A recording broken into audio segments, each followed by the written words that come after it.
अब तक आपने सुना कि कावेरी जी अपनी तीनों बेटियों ईशा, मोहिनी और सुहाना की शादी 3 घर जमाई लड़कों के साथ करवा देती है।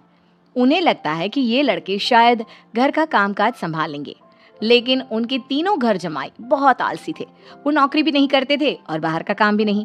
कावेरी जी ने अपनी बेटियों से कहा कि वो प्रेगनेंसी का बहाना बनाकर अपने पतियों को सबक सिखाए। अब सुनिए आगे। मम्मी, आपने जैसा कहा था हमने वैसा ही किया, लेकिन देखिए ना, विवेक का हाल तो वैसा का वैसा ही है। घर में ना सुबह का नाश्ता बनता है और ना खाना।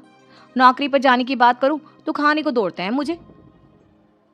हाँ मम्मी, मैंने भी सुमित को कितनी बार कहा कि अगर नौकरी नहीं करनी तो कोई छोटी सी दुकान ही खोल लो। घर का खर्चा कैसे चलेगा? देखो दोपहर के 12 बजने आए और जनाब अभी तक सो रहे हैं। हाँ मम्मी, ईशा और सुहाना ठीक कहती हैं। अविनाश का भी यही हाल है। जब मैंने अपनी प्रेगनेंसी के बारे में कहा तो मुझसे कहने लगा, अरे दूसरी लड़कियां तो 9-9 महीने तक नौकरी करती है, बस डिलीवरी के टाइम छुट्टी लेती है। मोहिनी, तुम भी नौकरी करो। अब मुझे कहाँ नौकरी मिलेगी?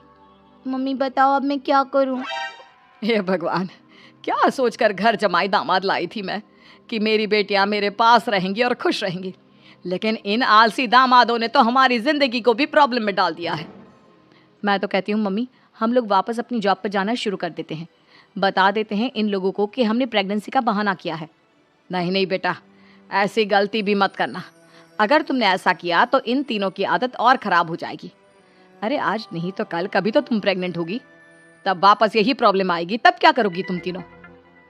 हाँ मम्मी, आपकी बात तो बिल्कुल सही है। इन लोगों को तो सुधारना ही पड़ेगा। लेकिन कैसे?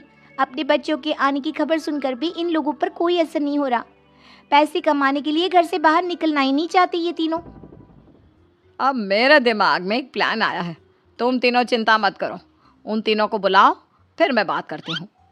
थोड़ी देर बाद कावेरी जी अपने तीनों दामादों को सामने बुलाकर अपनी बात कहना शुरू करती हैं। अविनाश, सुमित और विवेक, देखो बेटा, मैं ना तुम तीनों से बड़ा प्यार करती हूँ, इसीलिए तो तुम्हें घर जमाई बना कर रखा है मैंने। अरे मम्मी जी, सीधे सीधे कहिए ना, क्या बात है? प्यार तो हम भी आपको बहुत करते हैं। अरे मम्मी जी, आपकी इज्जत भी बहुत करते हैं। अरे भाई, आपके जैसी सास और कमाने वाली बीवी सबको मिलती है क्या? हाँ मम्मी, विवेक और सुमित ठीक कह रहे हैं। आपकी बेटी से शादी करके मेरी तो ज़िंदगी ही अच्छी हो गई है। जानती हूँ मैं, और ये भी जानती हूँ कि तुम तीनों अपनी अपनी बीवियों से बहुत प्यार करते हो।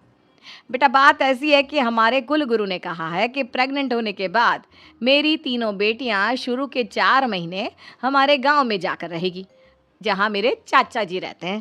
अरे लेकिन क्यों मम्मी, गांव में जाकर रहने की क्या ज़रूरत है इन तीनों को? वो क्या है ना बेटा, हमारे परिवार को एक श्राप है। अगर मेरी बेटियों ने यहाँ पर बच्चा पैदा करने की कोशिश की तो उनके बच्चों को कुछ भी हो सकता है। इसलिए अब से लेकर 4 महीने पूरे होने तक इन्हें गांव वाले घर में रहना पड़ेगा। हाँ, तो इसमें प्रॉब्लम क्या है मम्मी जी? हम भी वहाँ जाकर रहेंगे, पिकनिक मनाएंगे। अरे भाई, बीवी जहाँ हम भी वहाँ। हाँ यार, आइडिया तो बहुत अच्छा है। शहर की ज़िंदगी में रह रहकर परेशान हो चुके हैं, अब कुछ दिन गांव में बिताएंगे। तुम लोग समझने की कोशिश क्यों नहीं करते? तुम में से कोई भी वहाँ नहीं जा सकता, और मैं यहाँ रहूँगी ना तुम तीनों के साथ। 4 महीने की तो बात है, उसके बाद ये तीनों ही लौट कर आ जाएंगी। ठीक है मम्मी जी, अब हमारे बच्चों का सवाल है तो ये तो करना ही पड़ेगा। कावेरी अपनी तीनों बेटियों को कुछ दिन के लिए घर से बाहर कहीं दूसरे शहर में रहने के लिए भेज देती है। कुछ दिनों के बाद, अरे मम्मी जी, बहुत दिन से पिज्ज़ा नहीं खाया, मंगवाइए ना। क्या बताऊं बेटा, पहले तो बेटियां खर्चा दे देती थी क्योंकि उनकी नौकरी थी, लेकिन अब तो मेरे पास पैसे ही नहीं बचे। थोड़े बहुत पैसे हैं जो बच्चों की डिलीवरी में काम आएंगे।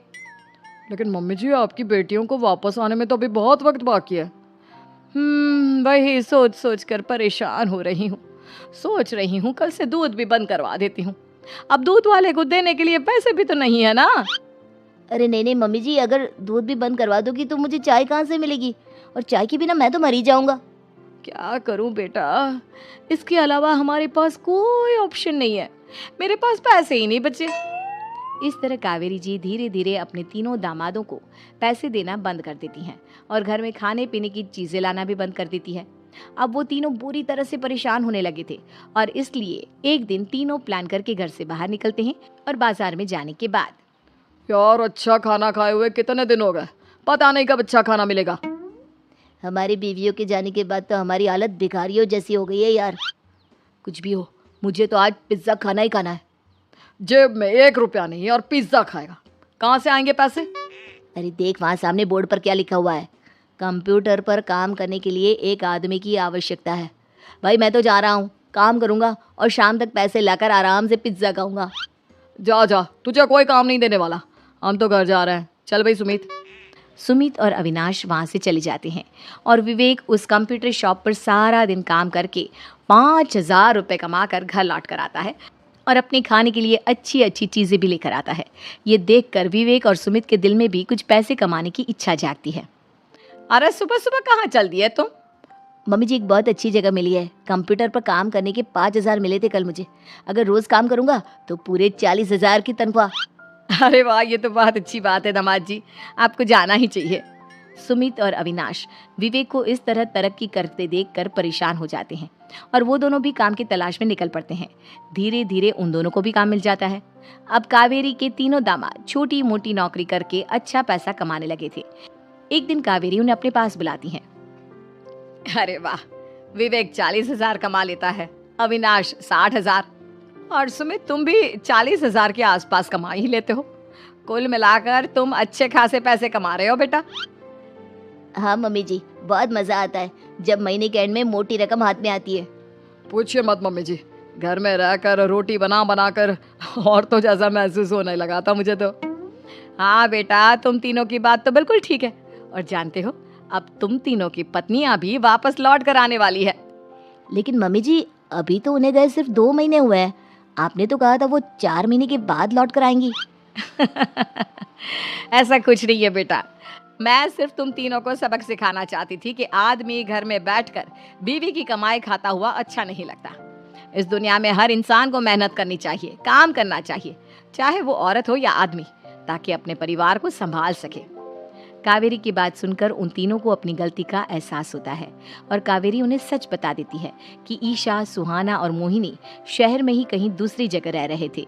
शाम के वक्त उन तीनों की पत्नियां लौट कर आ जाती है और कावेरी जी का परिवार एक खुशहाल परिवार की तरह रहने लगता है।